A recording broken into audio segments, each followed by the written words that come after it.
Good evening, everyone, and welcome to Talk with the Titans, live from London, UK, all the way to the US of A and worldwide. I'm your host, Kalam L, and this is Talk with the Titans.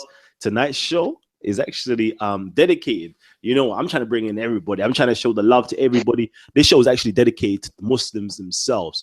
Not only to the Muslims, but also to my cosmologists. So I know usually it's my scientists who tend to be atheists, always have great arguments and discussions to do with the origins of the universe. How did things come into existence, etc., etc., etc. So today I'm dedicating these shows to you guys, and I would really like, if you're tuned in right now, please share the button, because you saw me. I done the live chat earlier on to let you know that we're going to be on. We're going to be discussing this topic, and we're also going to be discussing some more topics as well. Just let me know when you're ready. All right. So as well, whilst you're here and you're sharing the link and you're watching, give us some thumbs up. Let us know that you like Titans TV, you support Titans TV, and say bye to the haters. Because if you're here and you'll want to do thumbs down and dislikes and all them things there, like, really, why are you trolling? There's no need to be trolling. So show us some love, show us that you support us, and let's get it in. First, I actually want to give the floor. I'm going to yield the floor to one of our Muslim attendants right now. So my brother Marvin, if you're there, let me know that you're there, and I'm going to introduce you. All right, excellent. So you're here. Cool. Assalamu alaikum. Introduce yourself to the family, King. My name is Marvin. I'm a Muslim. Pretty much it, really. All right, perfect. All right, so I want you to represent the Kalam cosmological argument to our audience who may have never heard of it before.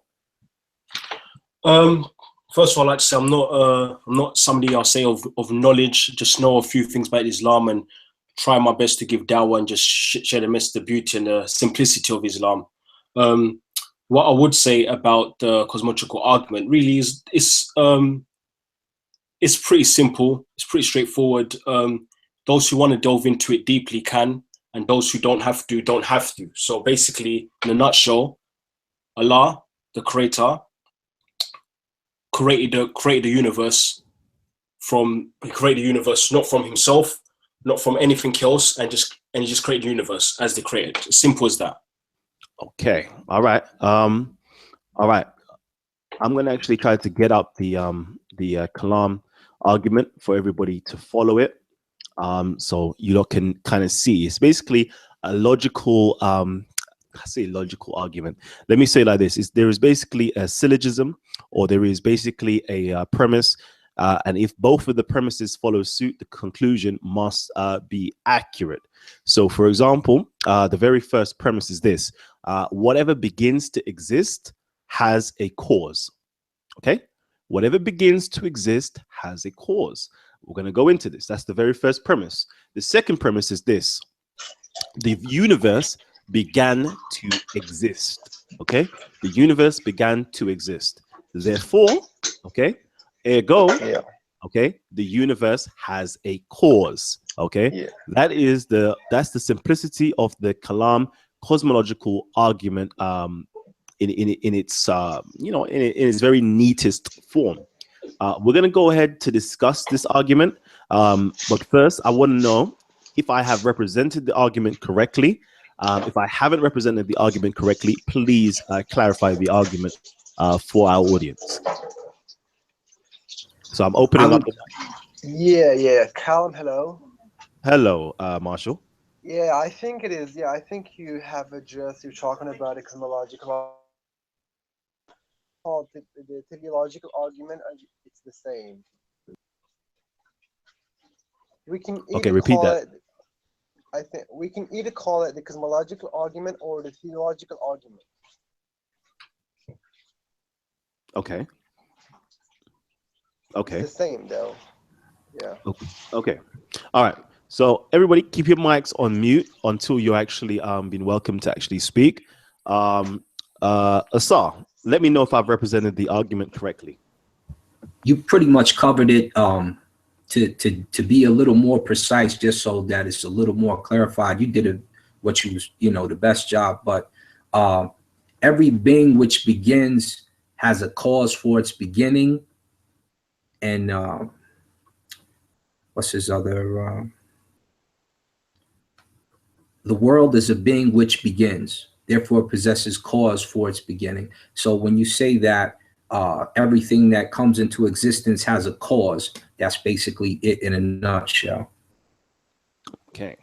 So, you know, in that being said then, so since that is the argument, I want to actually open this up to my audience. Let me know if I've got this correct. If you would like to join in and actually get involved with this discussion, let me know. Holler at me via the Facebook, inbox me, and then I will get you in to the link itself. So just inbox me via Facebook.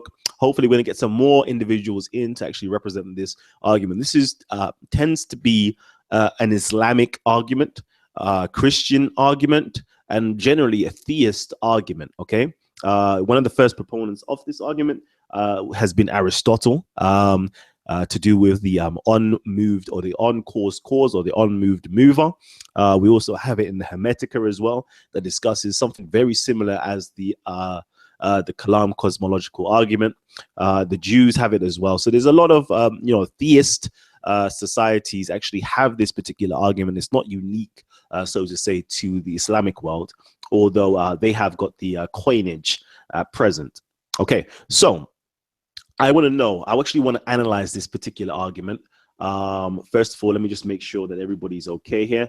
All right, yeah, so I want to go into this. Saracen, if you would like to come on, you know what to do. Inbox me, let me know you would like the link to get in, and we'll get you on here. Okay, so I want to know, is it true then? I want to actually go into this. Whatever begins to exist has a cause. Is this first premise correct? Yeah, Callum, can I answer that question? Go ahead.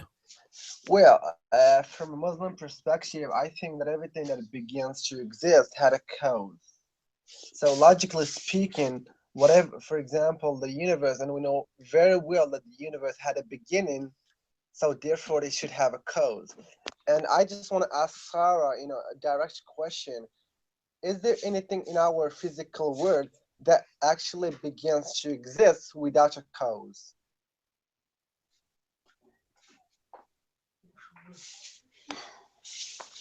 Okay, mute your mic. Yeah, well, yeah. Sarah, did you want to answer that, or we're going to Sorry, stick to the stick to the topic? Could I don't know how to, could I hear the question again so I didn't get it fully? So, Okay. is there anything in this world that begins to exist that has no cause? No, I'm saying, is there anything in our physical world that begins to exist without a cause? In the physical world, physically, I've said this on many occasions, everything is energy. Everything is energy in one way, shape, or form. And the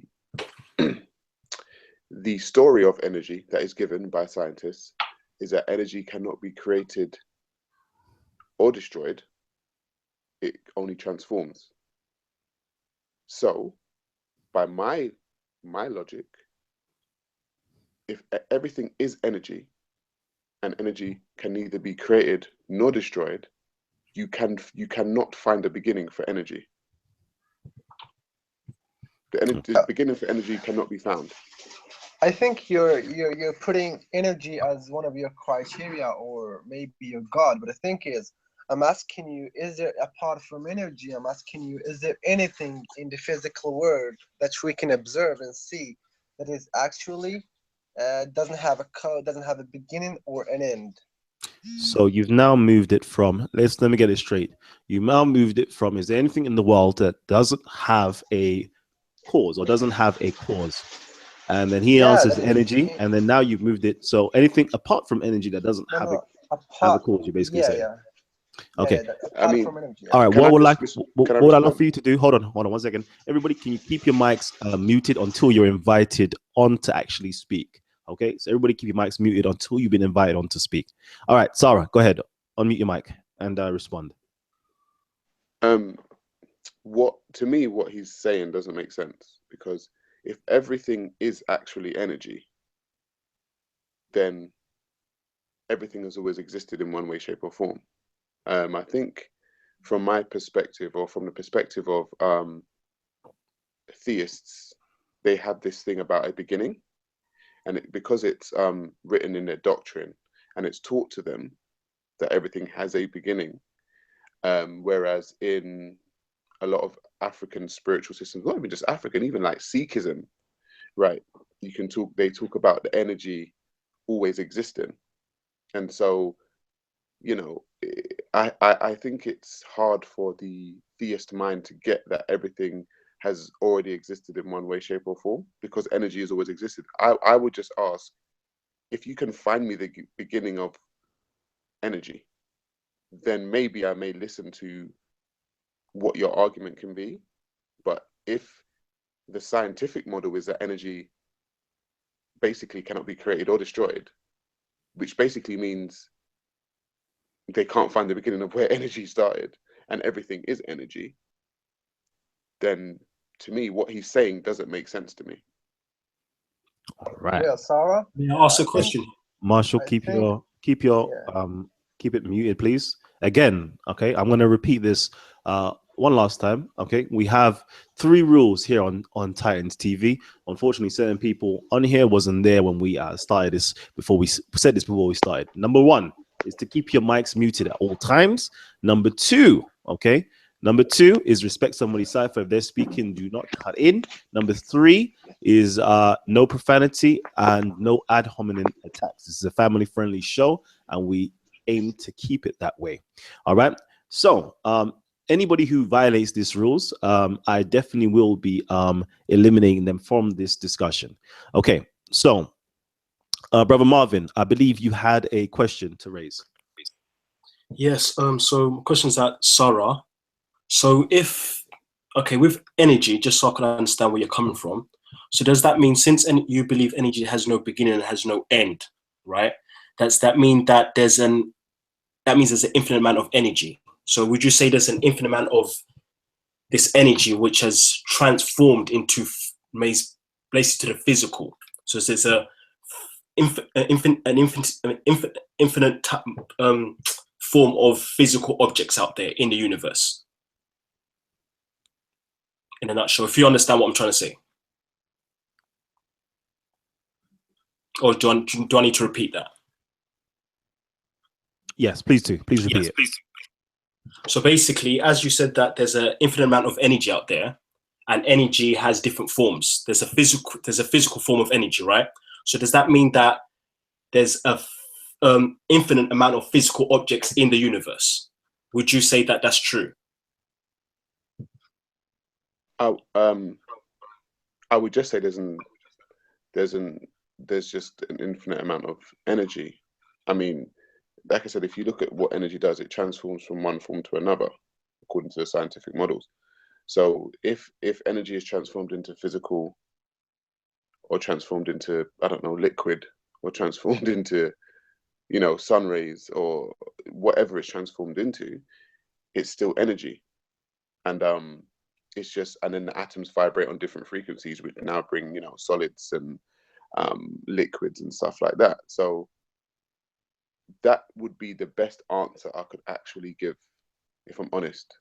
To me, everything is actually energy, and trying to give energy something, or anthropomorphize energy in the term of God, or anthropomorphize energy in the term of some kind of deity, is only a very human way in which to try and understand the energy that just exists.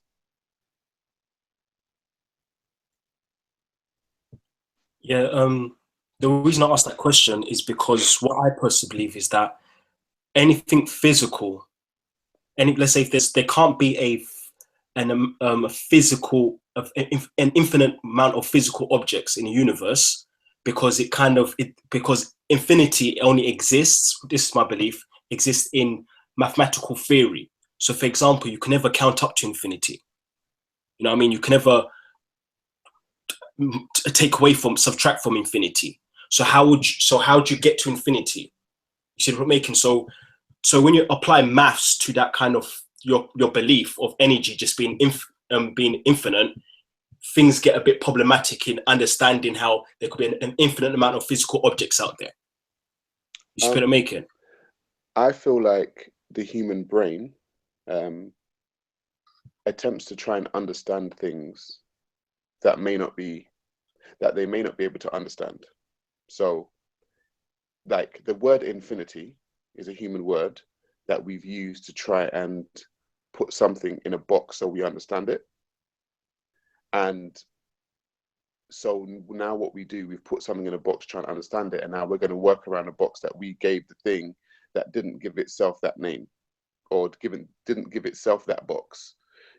We as human beings gave it that box, and we're trying to work around that box, and sometimes things don't make sense, and that may just be because we have boxed something in, even with the words that we use, or even in the or even within the terms that we use.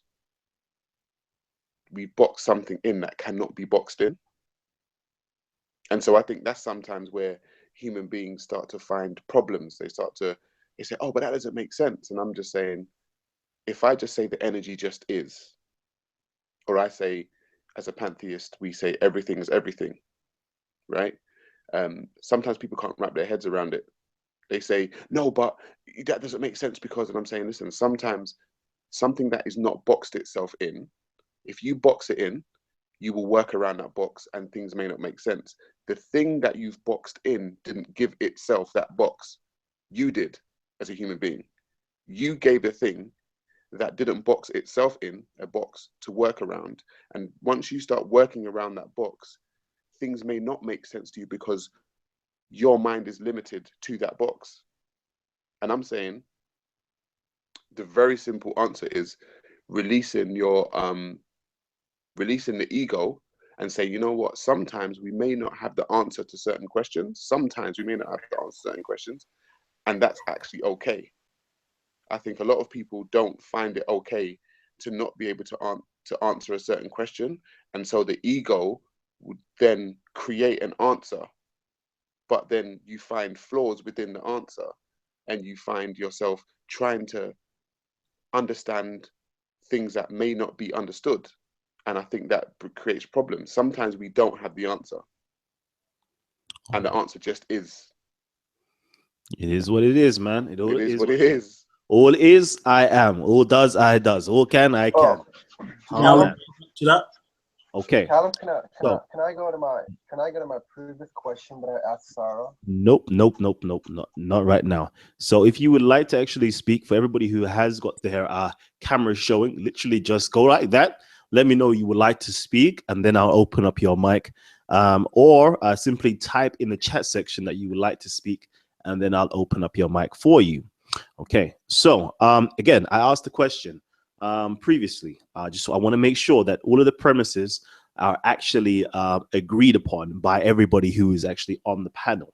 Whatever begins to exist has a cause. Or can somebody explain what does that mean? Or raise any objections, or just simply agree. Whatever begins to exist has a cause. So I'm going to bring that over to my brother Asar. I want to know, is it true? Whatever begins to exist has a cause. I would say everything. Yeah. I mean, everything that exists has a cause. The thing is that we don't have to have a contingent being to show that there's a cause for that thing to exist. The second part of that would be everything is alive, number one. So because everything is alive, whether it's energy, whether it's matter, and we know that our creation, at least the universe as we know it, is about 73% dark black energy, 20-something% black matter, and about 4.5% made up of the things that we call protons, neutrons, et cetera, et cetera. That's from my class in Tokyo. So I know that from an astrophysicist. So because we know everything is alive, all things that we know put some type of discharge or some type of thing out, whether it's procreation, whether it's urination from a human being, which, some people say the contingent beings shouldn't be associated with. For those of you at home who don't know what a contingent being is, this would be a god or a Yahweh or whatever the case. These things, they say you don't associate with this being because they're considered the lower things in nature. But here's the problem with that. What creates when you do say you hack up your lawn? What do you need to make the grass grow? Manure. What do you need to make certain foods grow? Manure is what helps and assists in the growth of these different things when it comes to plantation. So manure or defecation or urine, etc., should not be deemed as nasty energy or non-associated with the creator, because if the creator thought it was nasty, he wouldn't allow you to do it. He wouldn't have created your fingernail, which is really hand doo-doo. Okay? So your teeth, which is gum doo-doo. You understand? And that's just true. Your eye, which creates sleep. And then you use your urea from the cow to assist in the medicine to heal your eye, don't you? So this is just actual science. This is actual, when you dig deeper into causes and effects, what you get, and why you shouldn't say things like Allah shouldn't be associated with the child, because the child is the most beautiful thing on the planet. That's the most beautiful thing you could have. Kalam had interaction with his son earlier today. We will all enjoy about it. But yet Allah can't have a child. Or Yahweh only created one son that was begotten, etc., etc. So when you look at cause and effect, what some of the contingent beings claim tends to derive ignorance, because it's the exact thing that he created you to do, in a nutshell. All right, give thanks. All right, so I've seen in the chat section someone who would like to speak. I also have a new brother who's just joined us as well, Kalu. I think I will go to you first, then I will go to my brother Marvin as well to actually have their say. But I'm going to go back to that again. The question is, whatever begins to exist has a cause, okay? So I want to know, everything that begins, does it have a cause? Or whatever begins to exist has a cause. So I want to know, first, really and truly, I want to know whether energy actually has a cause. And if it doesn't have a cause, and if it's true, what the scientists say, that energy is neither created nor destroyed. Therefore, I would take it that it has neither a beginning or an end. So if it has neither a beginning or an end, it's just very much so a transferal of energy. Is it true that energy has no cause? Okay, so that's something I want to put out there. Does energy actually have a cause, or does it not have a cause? Okay, but apart from that, let me go back into my brother and see what he has to say. Kalu, you have to unmute your mic, King. And again, for everybody who is watching right now and you would like to get on, you know the drill. Literally, go down into the description box. Hopefully, my Facebook details is there. It says Socials, Facebook Personal. Go in there. Literally inbox me, say you will like the link for today's show, and I'll get you up here live right now with our Titans, and you can join in with the discussion. Okay. As well, please post your comments and questions on the side as well. Post them up on the side so we can hear what you have to say. Go ahead, King. All right. Thank you so much, Kalam. I appreciate the opportunity to chime in here. So my response to that is it appears to me that everything has a cause. Everything that I see has a cause, but it doesn't necessarily mean that it is a linear process. It could be a cyclical process. In other words, that cause could be transformative, right? So I'm laying on a bed now, and at one point it wasn't a bed, it was cotton. that was transformed into this bed.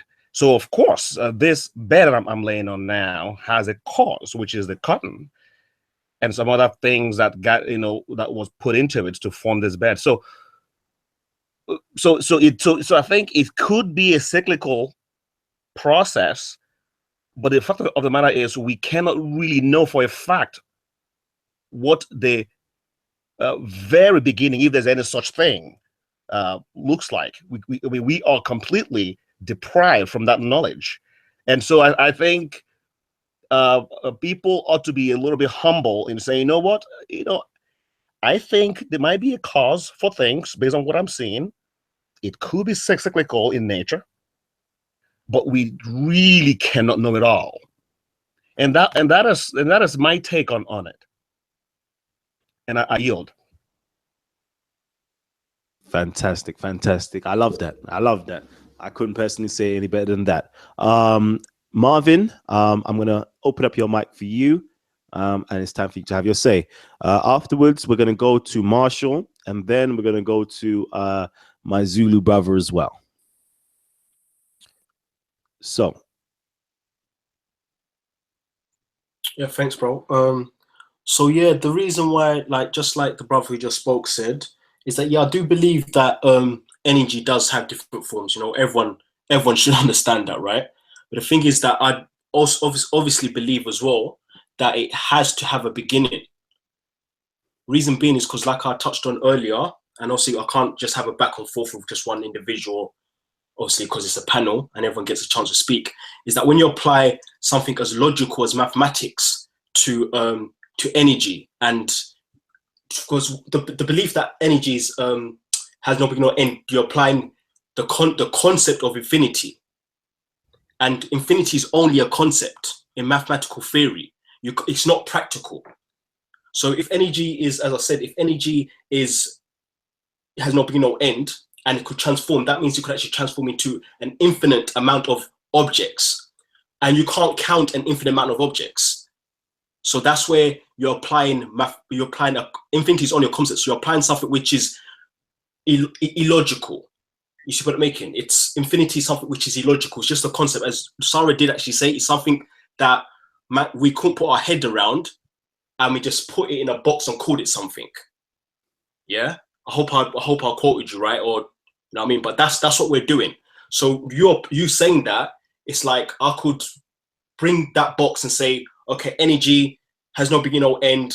Okay, that means but energy can transform to an infinite amount of what's it called, physical objects, and then you're putting that box out and using that box when we don't understand it. So that's why I say that energy having no beginning or end doesn't make no sense, because you're gonna have to pull out that box that we don't understand yet.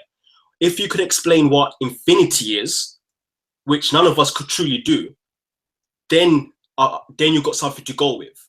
But since without, but if you can't, then the concept of energy having no beginning or end is still very problematic to understand.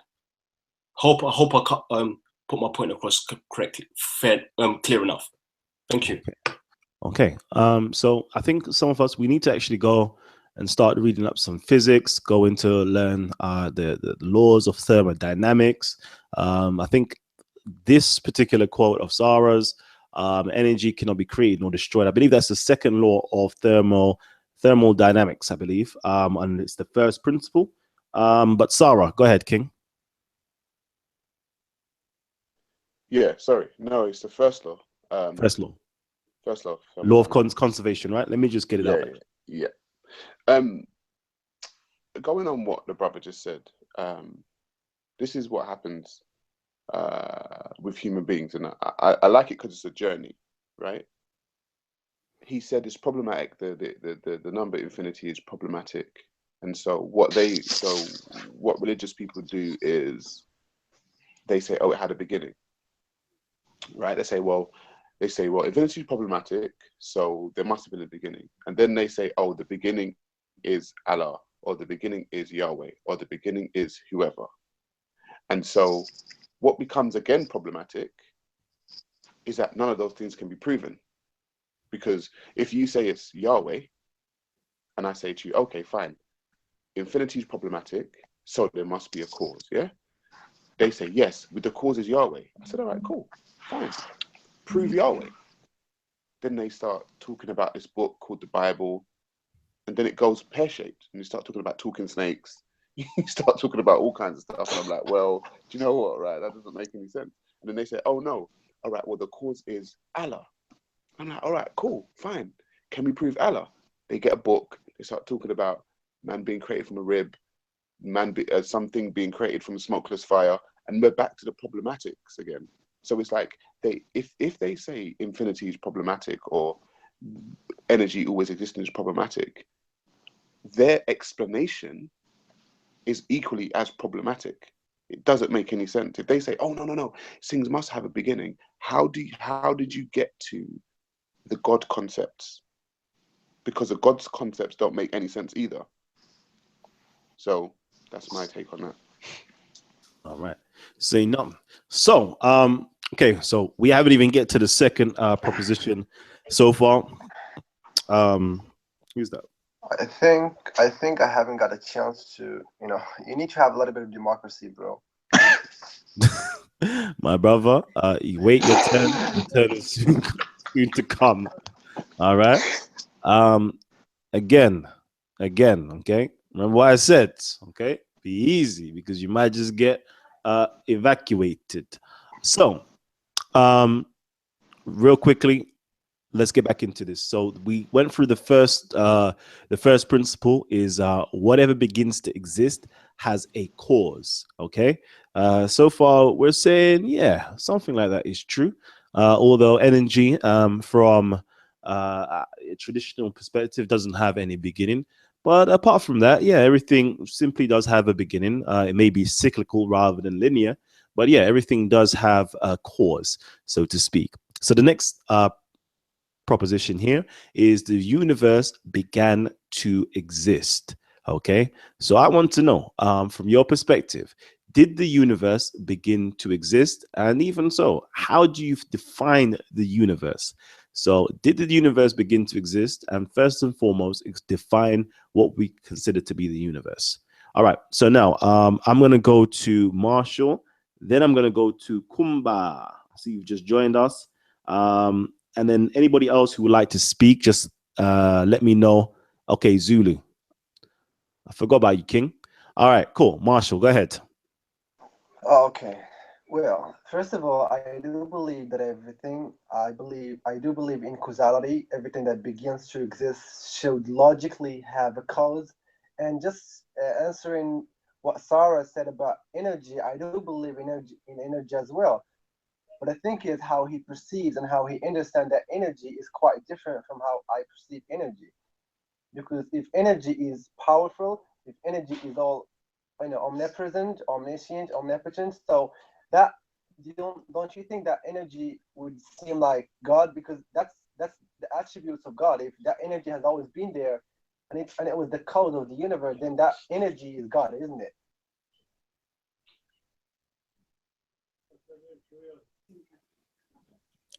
So, okay, so did you finish?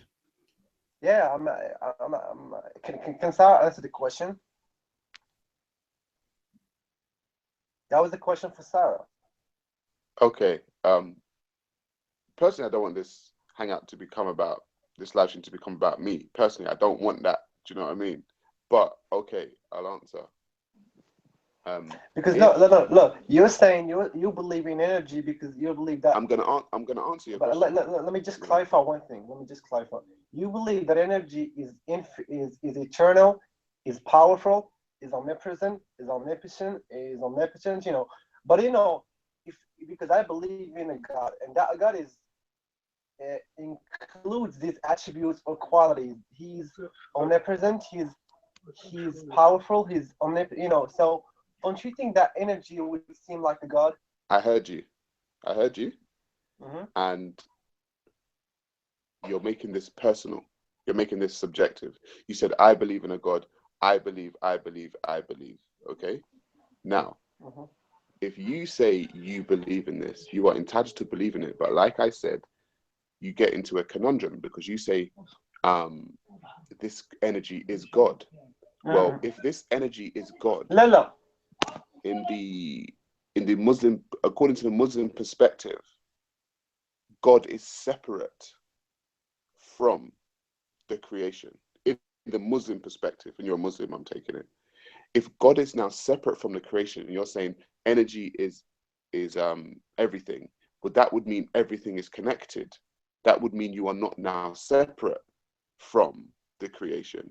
And also, if you're saying now everything, or if you're now saying now this energy is God, right? Then that would actually go against what you actually believe as a Muslim. So what you are doing now is you are trying to make sense of something that actually makes sense, but fit it into the box of Islam. And what I'm trying to tell you is it won't fit in your box. No matter what you try to do, if you take energy as being Allah, imagine you said, okay, Allah is energy and energy is Allah. God is a concept, because what you now have is a God, or this energy now has a favorite people. This energy now has a favorite person. This energy now has a favorite person that he gave something. This energy that you call Allah now has a favorite person who allowed, this energy now allowed a favorite person to have black slaves and all these kind of things. You get into conundrums that human beings, as being a smart human being, you know doesn't make sense. And so you can attempt to fit this energy into the box of Allah, but I'm telling you, you will come up against a lot of problems if you try and do that. Well, answering your Yeah, well question, I said. think Hold we on. don't know. We Again, don't. again. Keep your mics muted, okay? Keep your mics muted. It's not a back and forth.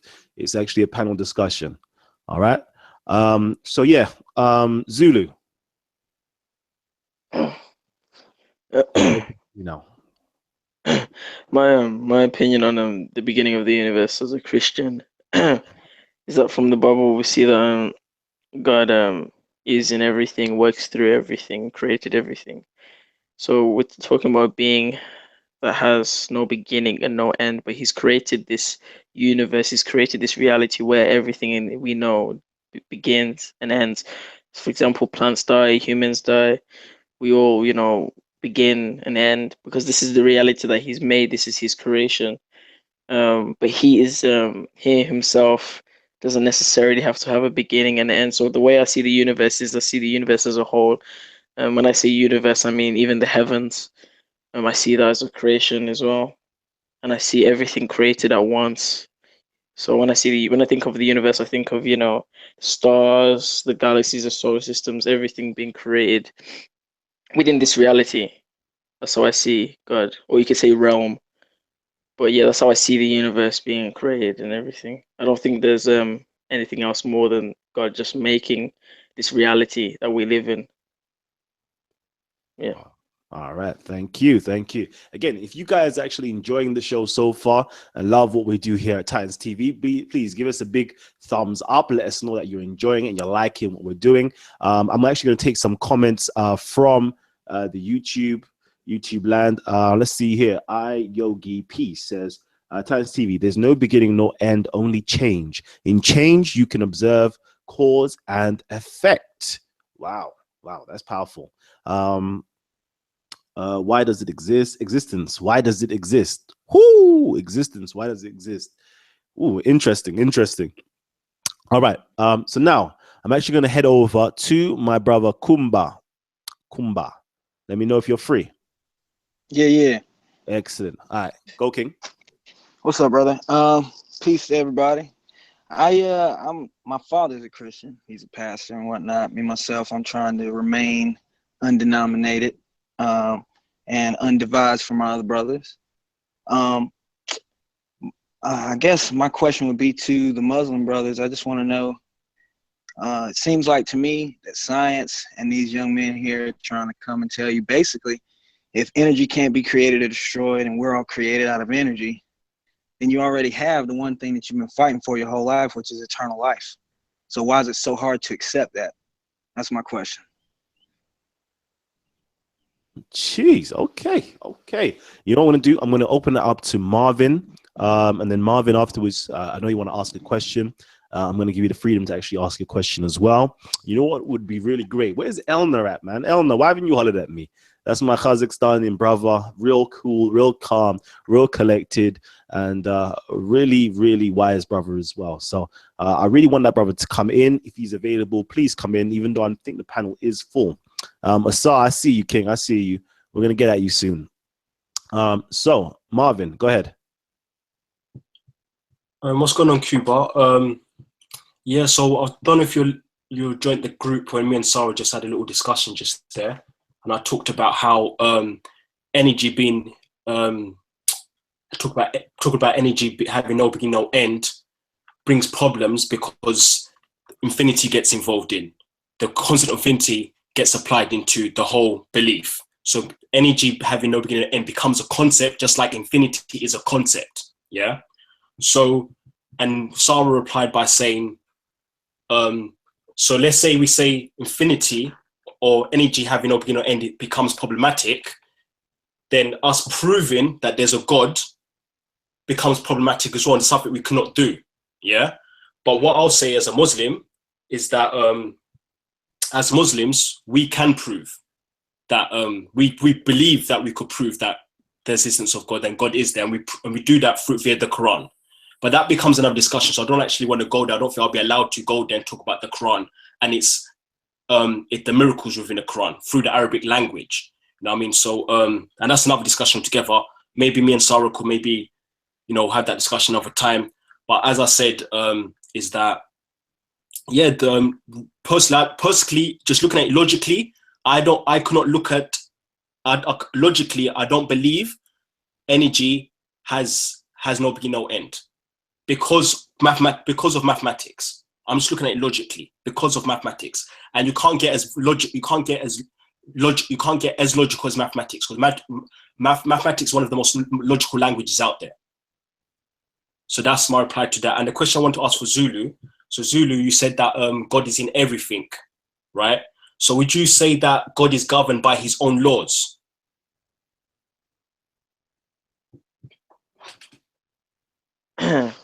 When you say God is governed in his own laws, are you referring to the laws that he gives to men? No, that he created, like, laws of the universe, you know, like. Oh, of course not. He has no barrier. He's not bound to the laws of physics in this reality or realm. So do you believe Jesus Christ is Lord as well? Jesus Christ is the incarnation of God as a spirit into mankind, into the flesh. Yes. Okay, so real quickly, let me just interrupt because it seems we're about to go south, and I want to keep it on topic. All right. So again, I'm going to actually ask this question so we can get it all back in there. The second part of the syllogism is this: the universe began to exist. So I'm going to go one by one. All I want is a simple yes or no answer. Okay. Kalam? Yes. Okay, I think yeah, I would say yeah. The universe. My brother, hold on. Again, like I don't understand. Like, you're the only one who is breaking the rules right now. I love you as a brother, but you're the only one here who's breaking the rules. Okay. Keep your mic muted at all times. I will alert you to the fact that you can speak. One more, I'm sorry, but I have to eject you from the group if there is one more interruption such as that. There's a whole list of people trying to get in, but it's actually full at the moment. So what I'm going to go is to Asar. Asar, I want to know just a simple yes or no. That's what I want, is a simple yes or no. If you do not give me yes or no answers, I'm going to be moving directly on. Yes or no? Did the universe begin to exist? Yes. Yes. All right, perfect. Kalu, did the universe begin to exist? Yes or no? Yep. All right, cool. Perfect. Kumba, did the universe begin to exist? Yes or no? Yeah. Oh, gosh. It wasn't a solid yes, but I take it as a yes. Mark Anthony, are you there, King? Say yes or no. Universe begin to exist? Oh man, there's no mic. There's no mic. I could see you here, but there's no mic going on. Let me know when you're free again. Marshall, did the universe begin to exist? Yes or no? Definitely, yeah. All right. Marvin, did the universe begin to exist? Yes or no? Yes. All right. Sarah. Oh gosh. Did the universe begin to exist? Yes or no? I don't know. Zulu. Did the universe begin to exist? Yes or no? No. Oh shiznick. Oh gosh. Oh gosh. All right. So we've got like about 7 people on the panel so far that is adamant that the universe existed. Okay, let me say 6 because I didn't get Mark Anthony's response. So now I want to know, because you've done a very solid no, you've objected to it. Why do you say that the universe didn't begin to exist, Brother Zulu? Because when you maybe some I'm misunderstanding what you're saying. Because when you said began to exist, are you saying that it existed on its own without any intervention and it just began to exist? Or Nope. you say, I'm simply oh, saying, did the universe have a cause then? yes, under that consensus, yes, I agree it does. So I just didn't understand the, yeah. Okay. So the universe began to exist because we haven't reached to it just as of yet. So you're saying the universe began to exist, right? Yep. All right, cool. Sarah, you said the most honest answer for everybody simply is you don't know. Give us the reason why you said you don't know. I said I don't know because, like, brother, what's the brother before that said about cyclical and linear? Mm-hmm. Right. If the universe exists, which it does, it exists in this form, and so when I say I don't know, it all depends on how you see stuff, and things exist in different forms. Like your son is you in a different form. You and your son is you and your and his mother in a different form, Mm-hmm. because it came into his form. So if I was to say to you, did your son exist 20 years ago, or if I said, did your son exist 10 years ago, you'd probably tell me no. But you had sperm and she had eggs. So did he exist in that form? Do you know what I mean? So I don't know. Like I said, I don't know. It depends on how you view the forms of things existing. That's why. All right, perfect. I love that. All right, so let's just go ahead with it and simply say that we are accepting the fact that the universe began to exist. Ergo, therefore, it follows suit that the universe has a cause. Okay, so we've just reached the end of the syllogism. There's 2 parts. Whatever begins to exist has a cause. The universe began to exist. Therefore, the universe has a cause. Okay. That is the very first part, if not all, of the Kalam argument. But now, okay, we now have to go to what is the cause of the universe? That is the question, okay? What is the cause of the universe? And this is where we're going to get some wild and varied answers. So I'm going to start from the right-hand side and go to the left-hand side. So start with my brother Zulu. Go ahead. Well, I think you know I'm gonna say what the cause is. The cause is Yahweh, Elohim, Adonai, Jehovah, Yeshua. Whatever you want to call it, whatever you want to call him, bro. The God of the Bible is the cause of all things. He is the creator, the beginning, and the end. That's where I stand. Jeez. Oh man. Okay. So, damn, we went all the way. Adonai, Elohim, Al Shaddai, Ali Aliyun. Hey, listen, every single attribute under the sun, we're naming, the creator of the Bible, Yahweh himself, as the cause. I'm not even going to say the first cause. He's the cause of the universe. This is going to be interesting. It's going to be real interesting. So, that's one answer so far. Okay, Mark Anthony, we're coming for you. Sarah, I don't even know if you can answer this, but if you can, please do. Energy. All right. Energy is the cause, man. Energy is the cause. Okay. Let me go again. Marvin, what was the cause of the universe? God. Damn. Okay, we're going there. Okay. Marshall, what was the cause of the universe? Well, I would say God or higher power. God or a higher power. Okay. Yeah, you can call it whatever you want. Okay. I choose to call it Kalam then. Nobody don't have a problem with that. Since I could call it whatever I would like. Definitely. Well,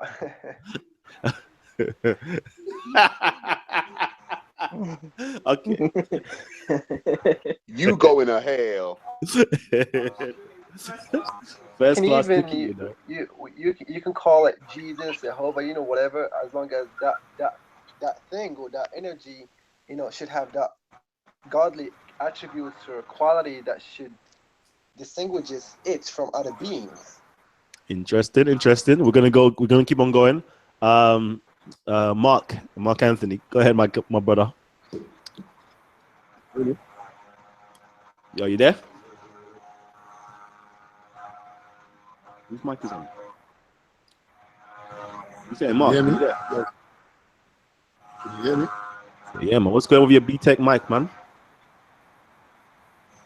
Tell me if you can hear me clear. Nah, it's fuzzy, but go ahead.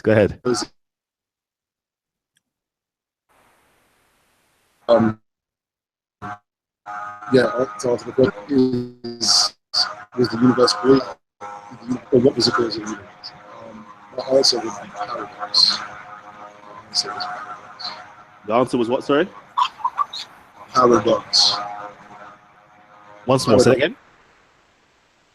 Paradox. Okay. Cool. All right, mute your mic, King, mute your mic. Kumba, what was the cause of the universe? I'd have to say the principle of being unsatisfied. Oh, jeez, Nick. Bruv, you're getting some deep philosophy right here. I like that. The principle of being unsatisfied. I like that. I like that a lot. All right, cool. Say none. Say none. All right. Kalu. My answer is similar to what the brother just said. I was going to say it became somewhat unstable, and then it banged. I mean, the scientific community agrees that the universe banged into existence. So that is what I'm going. All right. Okay. So now, my brother, Usar, what is the cause, man? What is the cause? With the nature known. Oh man, you went there. I'll have to let you all know that you're all wrong. You're all wrong. According to scientists, the actual cause of the universe was actually a quantum fluctuation. The quantum fluctuation actually came into existence, and by coming into existence, it caused a various chain reactions, and chain reactions thereby, cause dust clouds and electrons and protons to form into galaxies and suns and planets and so forth. And eventually, we now came onto our particular galaxy, and our solar system was formed from the initial singularity of the quantum fluctuation, otherwise known as the Big Bang. Indeed. Shut up. Are you here? Are you involved in this particular show? Anyway, I'll try to sound intelligent for my audience. Ha, chai. Okay, so did I sound intelligent? Let me know. Let me know down below if I actually sounded intelligent or not. Let me know. Okay, you're doing guy now. Okay, so we're saying that it's God. We're saying that it's God. It's God. It's God. So I would like to know the question for all of you lot who propose that it's actually God. How did God now create or form the universe? That's what I want to know, because you just done a very big leap. Okay, you done a very big leap. You'd even say that a previous universe birthed this universe. Like if I said, oh, where did Kalam come from? Oh, he came from his mother and father. Okay, cool. We can see that. But I want to know, why did you not just immediately jump now into God? And how can we prove that it was God? So I'm going to go. I'm going to mix it up. I'm going to go to Zulu first. Go on, my Christian brother. I'm going to go Christian, Muslim, Kemet, and then go around like that. Go ahead. I'm glad you picked Christian first. Christians always come first, man. Christ amen. first. Long. Amen. Amen. Amen. Hallelujah. Ben Israel. but but yeah, to answer the first question, the way God made the universe in the Bible simply through speaking. He spoke things into existence. That's one of the abilities of the God of the Bible. We then see him bend the laws of nature to do things like part the waters or turn the stick into snake, and to do all these miracles. He bends and works through nature, but the nature was made through speaking. Your second question: how do we prove God? So for my God, God of the Bible, there's maybe three or more ways to do this. First, a nice way I like to use is presupposition. So I'm sure you're familiar with the term of, how do you presuppose the world works in a law-like way? So based on your sensory perception as a human being, how do you know it's reliable? And how can you determine that the world works the way you perceive it based on your sensory view? Another way to prove the God of the Bible would be prophecies. There are plenty of prophecies told in Daniel and Revelation that we have seen come to pass in these few generations.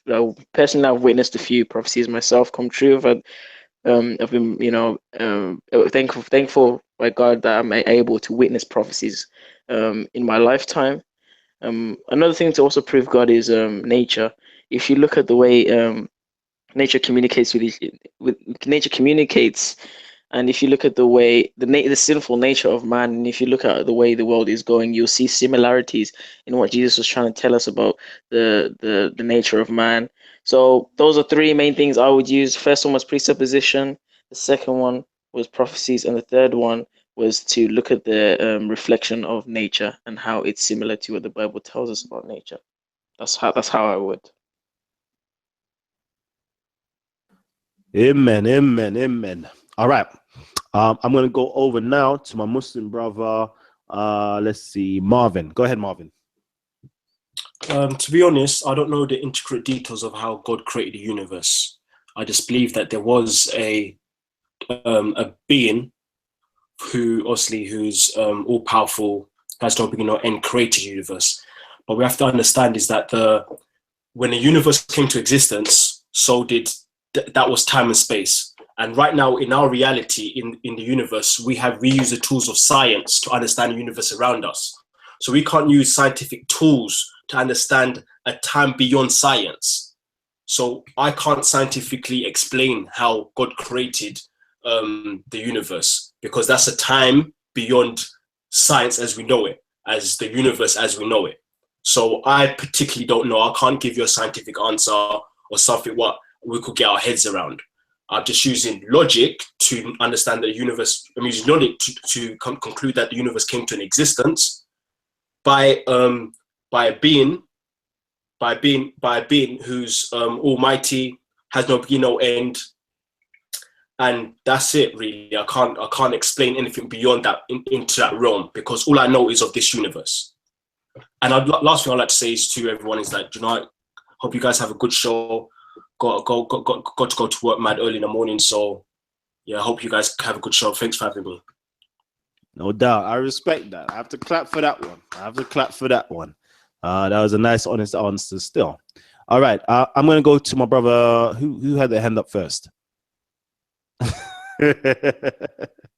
going to go to Kalu. Go ahead, Kalu. Marvin, is Marvin still there? No, he's just dropped out. Okay. Well, maybe the other brother who's a God-believing brother could respond.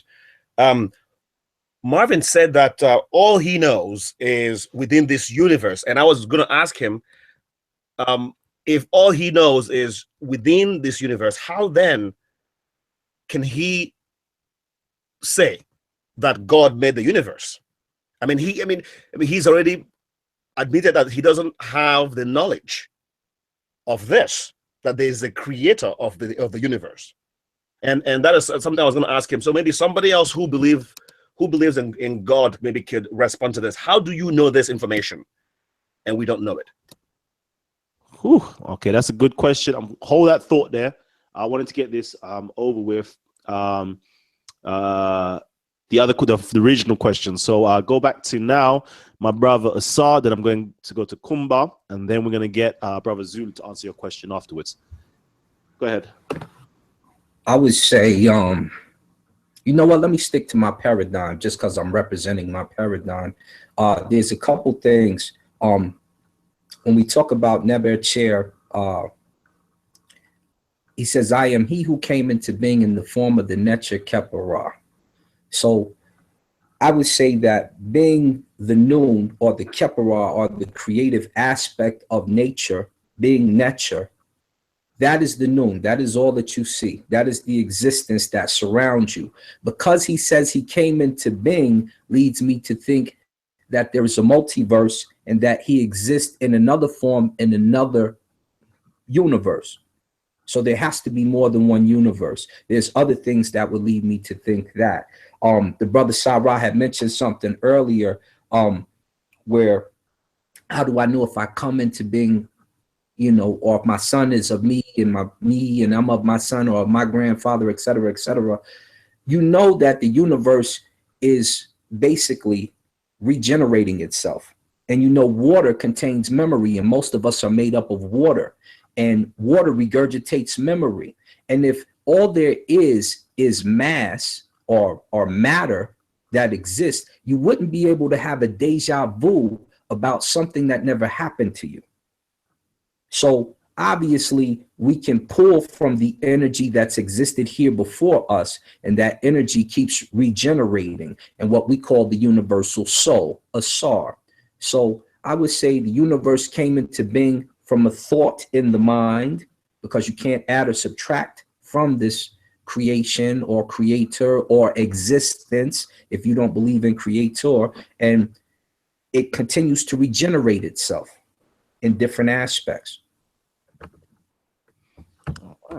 Go on. Them Kemet Don's day, you know. Jeez.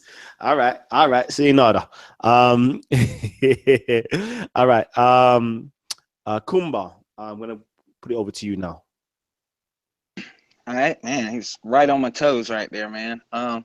Okay, so I will say I also don't know, but as far as I'm able to understand, I drew a little conclusion between the Christian story of the creation and the Kemetic story and the scientific explanation. If you look at the periodic table, the first element would be hydrogen. So if we looked at hydrogen as already being existing and not being the first, but the first thing that it did to express itself would be helium, then by the seventh time or the seventh day that it expressed itself, it would have been oxygen, or it would have took a rest or a breather. So that kind of lines up with the Christian look of that thing. And you know, noon I think is referred to as primordial waters as well. So I wouldn't say that I know exactly how it's done, you know, but that gives me an inkling. All right. Jeez. Okay. My philosopher's out there, you know. Okay, you know, I haven't actually gone to Sarah. Let me go to Sarah right now, and then I've got you, Zulu. Don't worry, I've got you. Then afterwards, I'll tell you how it really happened. As a matter of fact, yeah, going back, you said we were all wrong, right? And that it was a quantum fluctuation. What is a quantum fluctuation? A quantum fluctuation is literally a singular. Oh, let me put it like this: within inside of the quantum field, we're going into subatomic particles now, and there is no. Bring it up. Sorry. I know this is me and you now, bro. Bring it up on your computer. Bring up what is a quantum fluctuation. Okay, excellent. Just Google that, and we'll see that I was right. Yeah, I'm Skippy. Yeah. Quantum fluctuations. Or should we do Big Bang? Big Bang or quantum fluctuations? Bang is quantum. Just say what. Just Google what is a quantum fluctuation. Okay, cool. Let me do this. Share screen. Okay, so let me just try to zoom in a bit. Okay, here it goes. In quantum physics, a quantum fluctuation or quantum vacuum fluctuation or vacuum fluctuation is the temporary change in the amount of energy in a point. Oh no! Did you say energy there? They said energy. I've been telling you that energy's always existed. I've been telling you. I told you I was the one that was right. So anyway, we'll put that to the side. I'll take that W there. But that's just me blowing my own trumpet now. The bottom line is when it comes to the universe or the creation of the universe or what created the universe, beings, that energy that exists, human beings just put their own personal stuff on it. So Zulu, who is there, and you know what? I just on a side note for Zulu, he seems quite young, but he's got a very sharp mind, and I actually appreciate that in young black brothers. I just want to put that out there for Zulu. Yeah, when you say, or people say God, it's people's interpretation of what the energy is, and that is why I don't argue necessarily. There's no argument, because we all have our different subjective concepts of what that energy is. Yahweh, Allah, nature, whatever, and all of you are actually right. Do you know what I'm saying? You just if it's the energy, you've interpreted it a different way.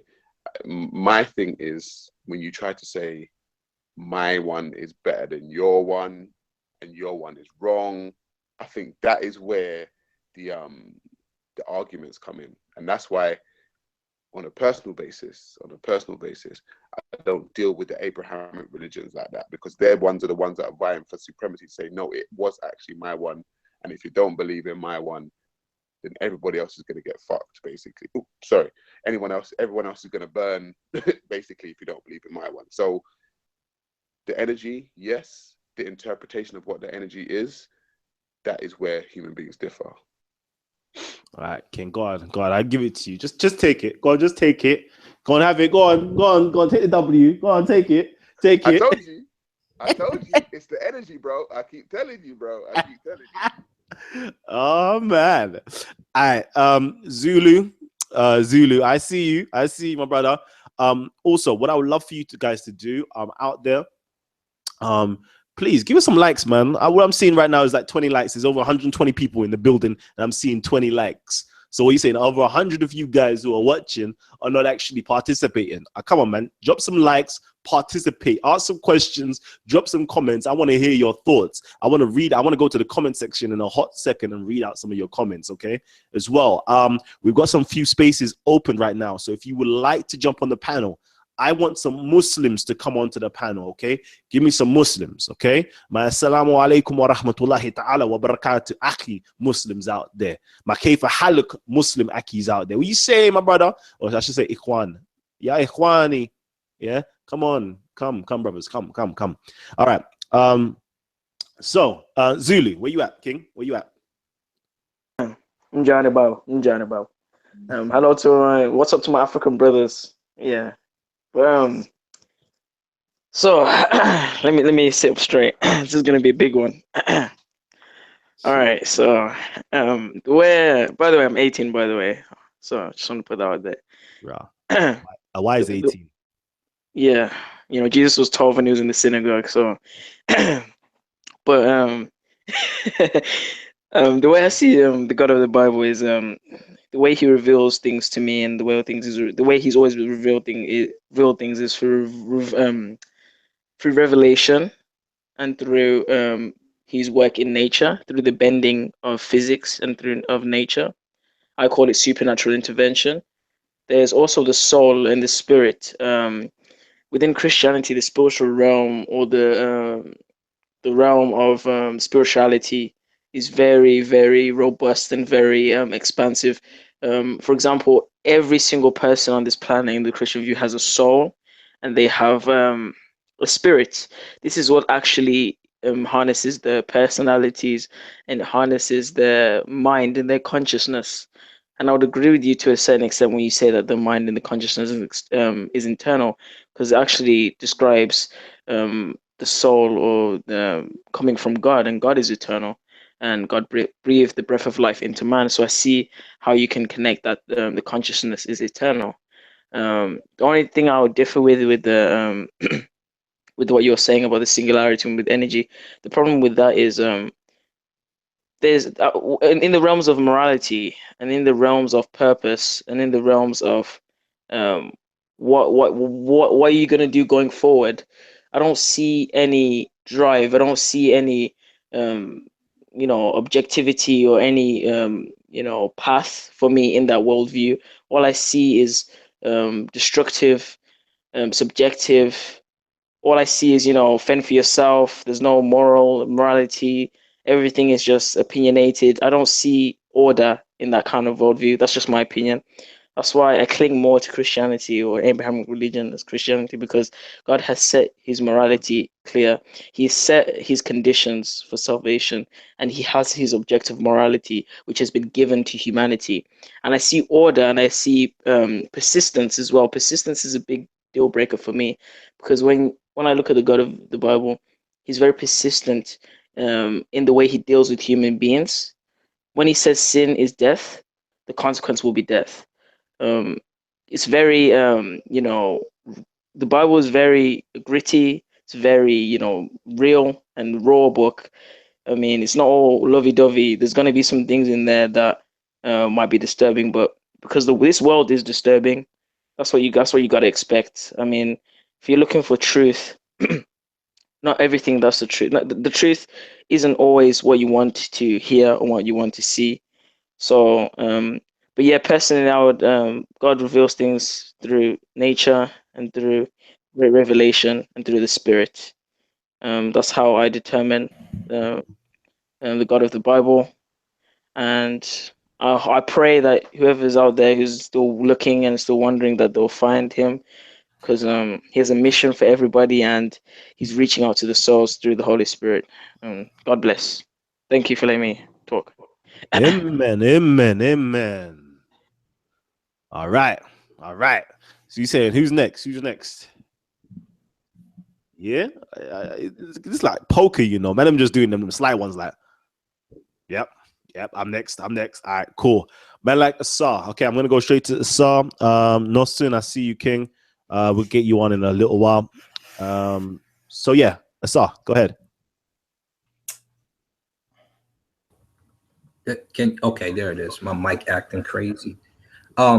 The energy is the case. That's what it's always been. The difference is because I have a paradigm that I subscribe to, I have names for the energy, just like a person has a name, just like we all name the items around us, and everything that exists interacts with those particular things with a name or some type of meaning about that form, because everything has a form. So when it comes to the laws, which our younger brother just built on there, the Bible is one paradigm, but there's an issue with the counting for the God in the Bible. He has a very bad issue with counting, which I'm not going to break out on you unless I see we got a Hebrew brother in the building. So in case anybody tries to bring anything out, we'll start talking about the issues with his counting. But aside from that, it's about the energy that surrounds you, the name that our ancestors gave it, and paying homage and respect to it. But all things come from energy, and energy transforms, churns, and regenerates. And that's what each one of your paradigms subscribes and pushes, except for these books, Torah, Quran, the Krishna's book, the Bhagavad Gita. They have an agenda. So you have to be careful about the agenda behind these books, because it could be destructive to your character, and you could become a sleeper cell to your own people, and you don't even know it. Powerful. All right, you know what, Nasun, because I know you haven't had the opportunity. I don't even know. Have you been listening so far? Please unmute your mic, and I would like to hear your take. Hi, how's it going? I came in quite late, so well, basically, I wanted to say that from a Jewish perspective, there's something called Chassidus Kabbalah that you might have heard about, and it's actually very similar to, well, I don't know how similar, but it's similar to what Sarah is saying, that basically everything is energy, or everything is one. There's only, the way it's put is, there's nothing else besides God. So that means that the universe is part of that God. Because I know that Sarah's often Speaker's Corner, he talks to Muslims about that. How could it be separate? So according to Kabbalah, it's the universe is part of God. And the only difference is that we would say that the universe is, that God is larger than the universe, because God is infinite, but the universe is finite. Now, I'm not sure I could prove that logically, but Zohar, yeah. And we take Hasidus from the Zohar, so it's not, we don't learn Zohar specifically. But the reason why I would say from science that you can say that the universe is created and is limited, it wasn't always there in this form. Obviously, it was always there because it's energy and it comes from God, but it wasn't here in this form, is because okay, so the first law of thermodynamics that is often brought up, that there's energy can never be created or destroyed. But the second law of thermodynamics, okay, sorry, the second law of thermodynamics says that entropy always will increase, right? So there had to be, at the beginning of the universe, there had to be a very, very low level of entropy or a high level of order. So something must have put that in place, so that in a sense, that was the beginning, in some sense, of the universe. So that's why I think that the universe must have had a beginning. But other than that, I pretty much agree with that viewpoint, that everything is energy. You can't have anything that's not energy. I'm going to finish there, unless somebody has a question for me. Perfect. All right. Sarah, go ahead, King. Sorry, on the energy note, with myself, it's a shame that Gary's not on any of these hangouts. When myself and Gary first came to Speaker's Corner, we started talking about energy. People laughed at us. They actually laughed, ridiculed. You're the energy guy. You're always talking about energy. You're the energy god guy. Yeah. And it's just interesting for me to see that slowly but surely people are coming around to understanding that everything is energy. I agree with what Nosson said. And when he talks about the Kabbalah, we have to understand that psychologies like this or systems like this are not unique to any particular culture. Everyone's come across, or everyone's come to like very similar conclusions. However, the first people to come to that conclusion were African people. Now, when we understand that everyone kind of came to the similar conclusion, that's when the ego can drop. For me, that's when we can drop our ego and say, you know what, you see it the same way I see it on a general level, however you interpret it different. But when you look at it in its intricacies, you will find that it's actually saying the same thing, just differently. And so then we can't say, oh, well, my one's better than your one, right? And your one's better than my one, or you're a pagan and you're a heathen and you're a this, you're that, and you're going to burn. And I'm saying, I've always said, I'm just trying to just quell the ego a little bit. Do you know what I mean? Because obviously we know that where the first one came from. We can say that's the blueprint, yeah? And then the blueprint went out amongst the world and everybody else kind of fed from the blueprint. However, you can't take if you go back to the blueprint, you can't take pieces of the blueprint, i.e. African people's blueprint, and then come back to African people and say, well, you know what, you guys are so-and-so. I'm just going to be like, are you guys crazy? Like, we gave you that stuff. Like, you guys need to chill and just say, you know what, like, we know you guys got the blueprint and we've kind of maybe have a section of the blueprint. So you can't, and this is what I find that Abrahamic religions have done with African people. They've taken pieces of the blueprint, created their own of the blueprint, come back to the actual source and said, you guys are bad. And I'm just like, listen, me personally, I'm not going to stand for that. I'm not going to stand for it because I know too much to ever be bamboozled by that stuff. So I'm just saying, if we're all humble enough to just say, you know what, we all agree on the same things, we just see it differently, there'll be less arguments. Yeah, that's right. Let's all leave the ego aside. Leave the ego aside and let's come in a spirit of learning, a humble spirit of learning. I'm sure the Bible has a quote like that, right? My Christian brother, I'm sure the Bible has a quote like that, right? In order to learn, you have to enter humbly, you know? Yes. Right. Asar, you wanted the mic? Let me know. Someone give me their hands to let me know what they would like to talk about. They would like to talk next. Mark Anthony has left something here real quickly. Language creates reality. Everything that begins has a cause by virtue of the language used in the actual question. If something is perceived to have begun, then those who perceive it will, without a doubt, also believe that the beginning has a cause. However, if you remove one word begun from the question, you now have a different proposition. My answer is everything that exists has a relationship with something else. Whew. Okay. You see them deep ones there again, you know. I love this. I love this. Okay, so we're going to go to Asar. Let me know who's next. Somebody show me your hand. Okay, we got my Christian Zulu and my Kumba as well. Okay, go ahead, King. I'm not sure what was the question. I don't think there was a question again, you know. Oh, I was just sitting back. Yeah, I didn't raise my hand, but all right. I was just sitting back. I would say that well, let me add this. Because the universe is alive, and in the Ramech paradigm, we've named it Noon, and we've named it smaller hemispheres or atmospheres or solar systems, Nut and Mut, you know, female aspects of nature. We also know that it's expanding and then it's contracting, like it's breathing. So with that being said, it's alive.